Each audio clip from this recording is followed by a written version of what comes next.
I'm sick today. This was a great way to start off the new year. So excuse me if I sound like I'm congested because I am. I don't usually like rereading books. I mean, we already say that there isn't enough time in the world to read all the good books. So like, why would we even reread books that we've already read? So I reread very rarely, and I don't really like rereading because I kind of feel guilty about it. There's so many good books that I haven't read. Why would I read a book that I already have experienced and read? But a booktuber by the name of Murphy something, I can't remember her last name, but I will link her channel in the description, has announced that she has plans to host a readathon centered around rereading books. I really hope that works out because I would definitely do it. That would be a great excuse to reread some of the books that I do really want to reread. So that was the inspiration for this video. If she does that, we're just going to consider this video my TBR for that video, even though there's no way I'm going to read all of them because there are 13 that I'm going to mention here. And also some of them are more specific instructions than just rereading them, but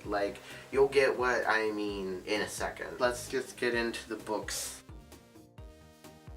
So let's get the most obvious one out of the way, The Daring Adventures of Penhaligon and Brush by S. Jones Rogan. This is my favorite book, and like I said, I don't reread books often. Highest book that I've reread is probably I've read it twice. I've read this book through 20 times, and then I still read snippets of it here and there. This is my favorite book. This is not a book that I would probably read in that readathon, because this isn't a book that I feel guilty for rereading because I love it that much. I highly recommend this book to you because you should read it.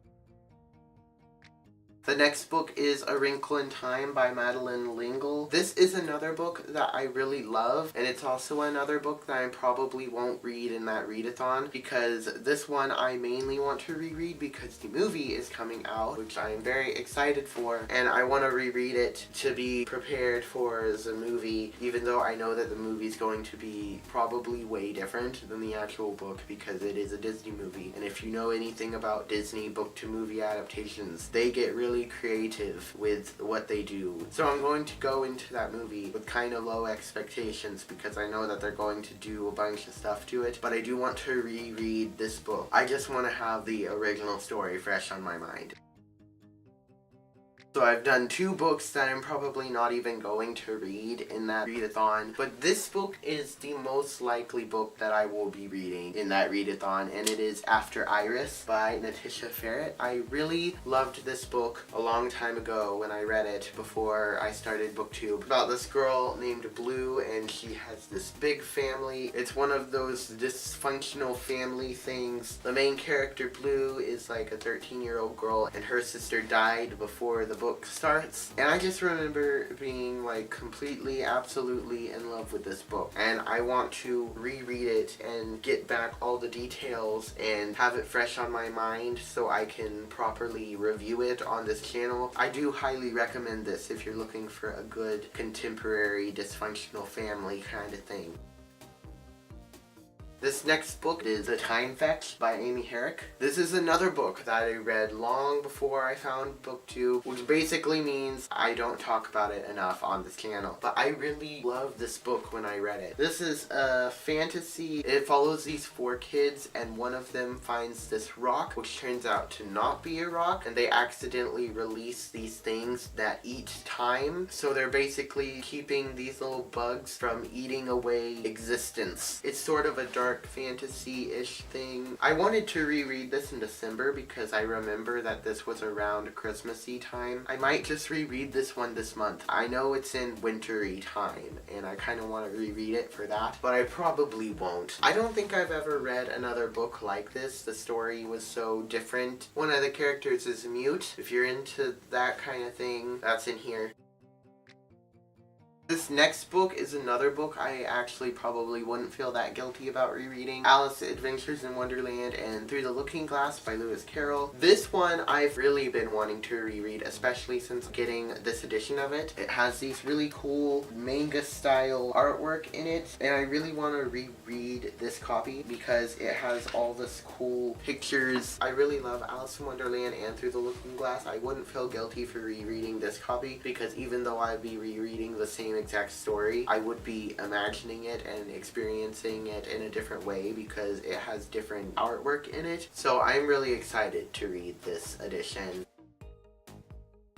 This next book is Your Life But Better by Crystal Vanezuelas. Again, like most of the books on this video, this is a book that I read long before I found BookTube. This is purely a pleasure read. This is a book that as soon as I finished reading it, I started rereading it. Of course, that doesn't say much because this book is a choose your own adventure book, except it's different because instead of you just choosing, you have this personality quiz that you take at the end of each chapter. And based on what your score on that quiz was, it tells you where to go from there because it's what you would probably most likely do based on the quiz. It's a really light-hearted story in general. It is in second person and the main character is a girl, so girls would probably enjoy this more than guys. It's basically just in a mall with like tweenish age drama happening. Like I said, it's pure pleasure reading for those who enjoy this kind of thing. This book is like instant nostalgia. It's super quick to read. This would take like 15 minutes to read. No, not 15 minutes. Maybe like 30 minutes to an hour to read through this book. Like this is a book that I could read in a sitting is what I'm trying to say, which says a lot because I don't typically read books in a sitting even if they're super short because I don't like sitting for a long time. This next book is one that I'm not super sure that goes in this thing. The Thing About Luck by Cynthia Kaduata. I found this in the library a long time ago and I seriously enjoyed it and I became obsessed with this author and I read the majority of her works. The problem is that her books are all basically about the same thing. This book is about a young Japanese American girl living in a time where people in America are still sort of racist. And that sentence pretty much all of this author's books. They do have their differences, but basically they are majorly about that. In this book in particular, her family goes to work on a wheat farm, if I'm correct, and her little brother is like some sort of quiet genius. This book doesn't really feel so much like a story as it does feel like you're getting like a small snippet of this girl's life, which I enjoyed reading. The thing is, I'm not sure if it's a rereadable book. Like I do remember I seriously enjoyed it. I'm just not sure if this is something that would be rereadable. I think I have said what I want to say about this. And the next book I have is Redwall by Brian Jacques.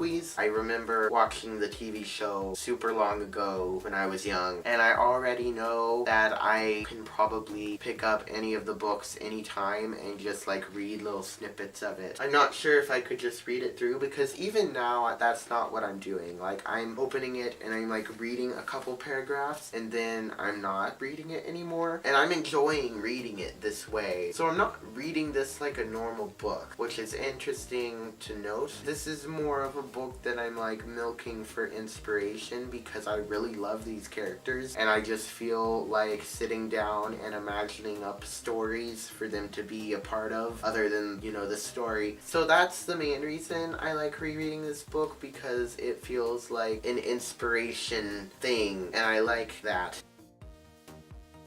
This next book is a book that I know I won't be rereading in a long time, and it is Percy Jackson and the Lightning Thief. I've read this one before, obviously, but I didn't continue on with the series because, if you're new here, I also haven't finished the Harry Potters. I'm on the second book, I'm working on it, don't freak out. The thing is, Harry Potter and Percy Jackson are both super beloved, awesome, like the series to read. And so there's a lot of pressure for me to love them them, and I don't really want to be in the middle of both of them at the same time. So what I'm doing is I'm going to finish the Harry Potters first, and once I'm done with that, I will come back and I will reread The Lightning Thief so it can be fresh on my mind, and then I will continue with the Percy Jackson and all of the other Rick Riordan books, because I haven't read any but this one. This next book is The Trumpet of the Swan by E.B. White. I remember really enjoying this book when I had to read it for school, although I wouldn't admit that because I had to read it for school, and also because the love interest was a big part of the story, even though it wasn't like sappy or gross or anything. I think this was a very creative and enjoyable story. I would be fully okay with rereading it again, but I don't know if there's anything I want to say about it other than what I already have. So, next book. The Multiplying Menace by Amanda Marone. The first book in the Magic Repair Shop series, which was a series that I was absolutely obsessed with when I found it. And I was very disappointed to find out that there were only 3 books in it. And I could probably reread those 2 too, but I think this one was my favorite of the series. This book is about a girl, and whenever she makes a wish out loud, that wish comes true. And then one day she accidentally wishes something bad to happen to one of her classmates, and even though they don't know she used magic to do it, they know she did it, so she got expelled from that school, and she got sent to live with her grandmother, and she discovers that her grandfather had worked at this magic trick item repair shop, and so she tracks it down and talks to the owner and gets a job there and starts discovering all sorts of secrets. Again, I was super obsessed with this when I read it. I loved it, and it was the best thing in the world. I highly recommend this. A lot of the details have slipped out of my mind, so I want to reread it. Next is the Everyday Angel series by Victoria Schwab, and yes, this is a Victoria Schwab book you've never heard of. I'm surprised that these books aren't more popular than they are, because Victoria Schwab is like massively popular, and this is not massively popular. This is her middle grade series. There's 3 in the series. I have the other 2. They're super short books. They're the only middle grade I know of hers that she's written. The series follows this guardian angel in training as she helps 3 different girls through life, or not through life, but like through a particular trial that they are in at the moment. I really loved this series. This was exactly what I wanted when I read it. I think the way that Victoria Schwab wrote an angel character was very creatively done. I don't like the way that she wrapped up the series because it was open-ended and I didn't like it, but I did like everything that happened before that. So I definitely wouldn't I definitely wouldn't mind going through Aria, is that her name? Aria's journey becoming a guardian angel again.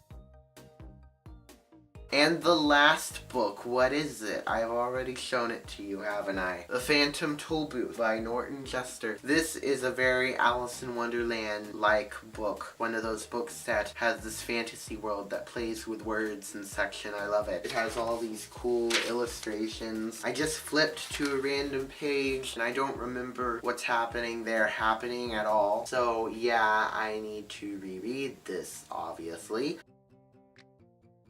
So here are 13 books that I want to reread. My arm's already hurting, I just picked these up. I hope you enjoyed this video. Tell me if you've read any of these books and if you agree that they are rereadable. What's a book that you think is super rereadable and that you need to pick up again? I hope you enjoyed this. If you did, you can check out a few other videos because I have other videos. This is not the only video I have. Bye!